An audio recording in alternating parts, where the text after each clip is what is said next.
With the NFL Scouting Combine officially underway, the Detroit Lions and their fans are on the lookout for impact players that they could potentially nab in the draft, and one player has definitely risen to the forefront for a lot of people. We're going to talk about in today's episode, folks, so stay tuned.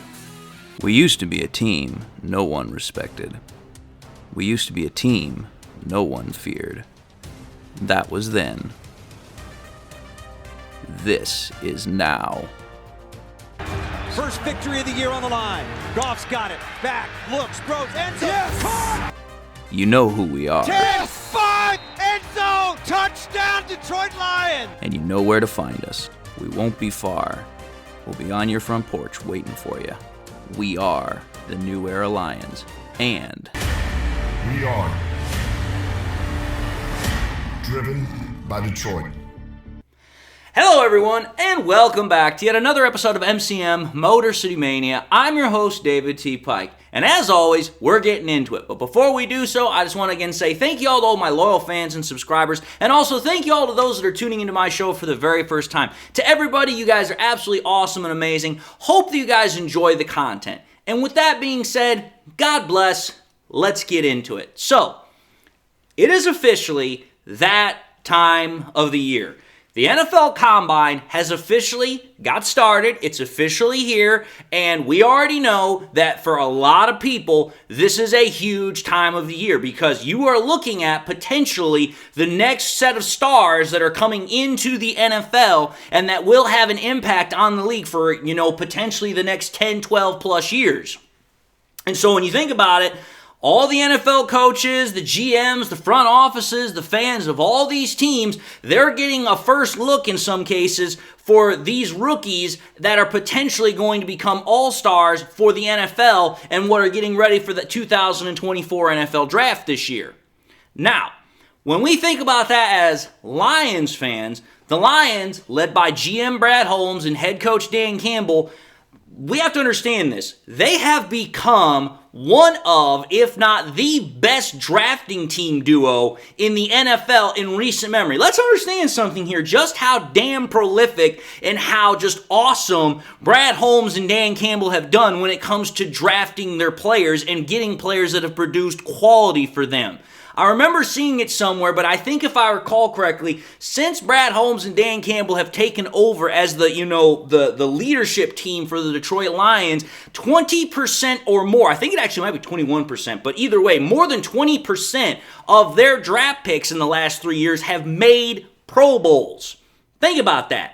That means right there that those players are playing at a very high level. They're playing at an extremely high level, which, if you think about it, shows the vast turnaround that the Lions have had over the last 3 years. Because again, we went from 3-13-1 in 2021. We then went to 9-8, barely missing the playoffs in 2022 after we started 1-6.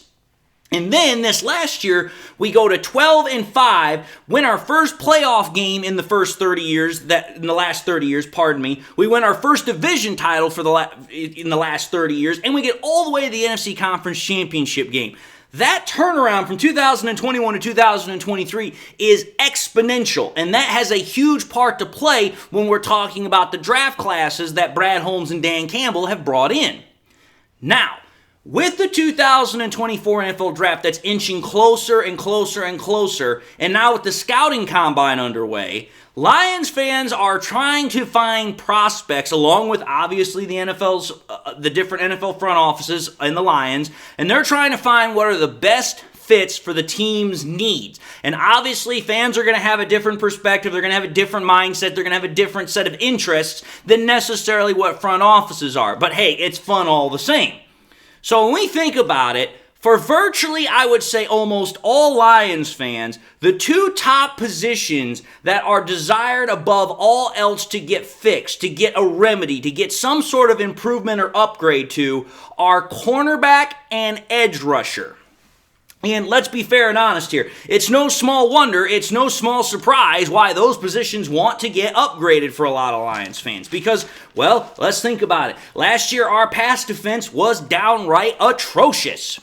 Now, thankfully for the Detroit Lions, the 2024 NFL Draft, I would say, is pretty decently well stocked with options at both of those positions. The Lions could nab players from both those positions to address both liabilities here in the draft. And to be fair, they are decent options.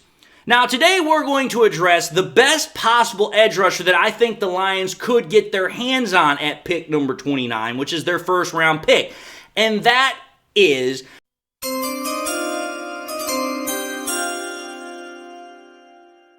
Penn State Chop Robinson. Think about this, folks. This is a guy that I know for a lot of Lions fans, they have been mocking this dude several times because Chop Robinson has been a player that for a lot of Lions fans has just made a lot of sense because one, he's been ranked as one of the best edge rushers in the 2024 NFL Draft. And on top of that, there's a lot of things that before the scouting combine that we liked about him. We liked the fact that he was a very disruptive player at Penn State. We liked the fact that, hey, he's got size, he's got explosiveness, and all these other qualities and features that we really liked about him. But I'm going to tell you this right now. His recent scouting combine performance, it is causing quite an uproar in the NFL because you have to think about it here. His scouting combine performance is one of those where it's like, okay, you're talking about prior to the scouting combine, this guy is a probable high second round draft pick. But now, because of how well he performed at the scouting combine, you could easily throw him into the bottom of the first round, even the middle of the first round. That's how good, if you are really able to put on a show at the scouting combine, that's how high up or potentially down, if it goes the opposite way, you can move on somebody's draft board.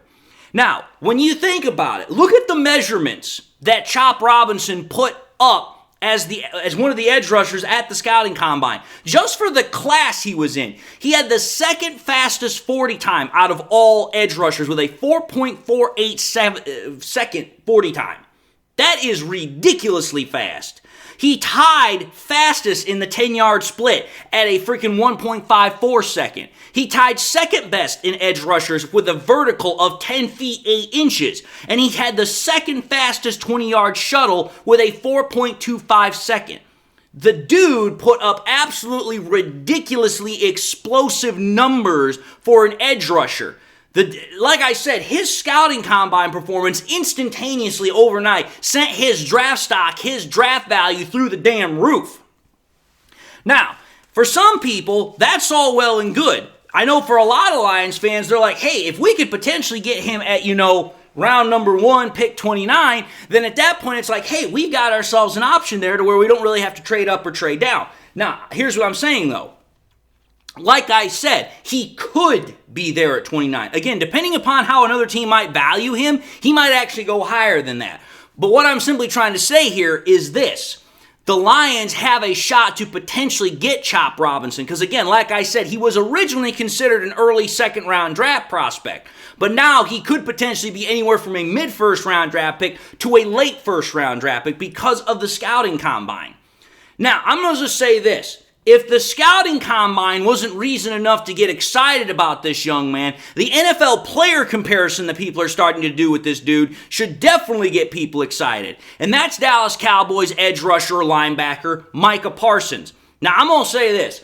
Apart from Micah Parsons' attitude and blatant disrespect for some teams like the Lions and some players in the NFL, Parsons is without a doubt one of the best NFL players and one of the best defensive players in the NFL. Like, the dude is an absolute monster. There's a reason why ever since he came into the NFL, he has consistently gone to the Pro Bowl. He's consistently been in the Defensive Player of the Year discussion damn near every year. But when you think about just how well Micah Parsons' comparison coming out of college and Chop Robinson's comparison coming out of college compare up, it is damn near eerily similar and kind of a little bit freaky. Think about this. Both of them came from the same college. They both went to Penn State. They're both listed at the same height of 6'3". They're only separated by 9 pounds in terms of their weight. Parsons was 245. Chop Robinson is 254. The only difference between their arm lengths is literally 1 inch. Micah Parsons had 31.5-inch arms. Robinson has a 32.5-inch arm span. Take a look at their 40s. Parsons is a little bit faster, but only by literally about 1 second. He ran a 4.39 40. Chop Robinson ran a 4.48 40. Then you take a look at their college stats. Here's the thing. I was actually kind of surprised at how little overall as far as sack numbers Parsons had coming out of college, considering his proclivity and explosive sack numbers that he's had in the NFL. But take a look at his numbers and Chop Robinson's numbers coming out of college. Parsons had 191 tackles at Penn State. He had 6.5, sacks, and he had 18 tackles for loss as an edge rusher linebacker at Penn State. Take a look at Chop Robinson. He only has 60 tackles. He has 11.5 sacks, and he has 20 tackles for loss. The only thing that's really different between the two is that Chop Robinson has a couple more sacks, and Micah Parsons had a lot more tackles coming out of college. So it's like, wait a minute here. They measure up ridiculously well in terms of their size comparison. They measure up ridiculously well in terms of how well they do in terms of measurements as far as, arm length, explosiveness, all those different matters. And when you take a look at their stats coming out of college, they also have quite a lot of similarities. So I'm like, okay, wait a minute here. Dare I dream that the Lions could potentially get like a Micah Parsons 2.0 here, hence the reason for the thumbnail image? But here's why I think that this kid really, really has something to offer. I'm going to put up some highlights just that way you guys can see what this guy was doing in college. Some of these are from 2022, some of these are from last year. But if you take a look at some of these highlights, you are going to see the exact same thing that I'm talking about from the notes that I've put together. This kid is explosive. This kid has power. This kid has grit. This kid has just pure raw determination. There are times that he has to go around edge. He's got to go around the edge, or he's got to go through two different guys to get after the ball carrier or quarterback, and he is making plays all over the damn field. This guy is definitely a sack weapon.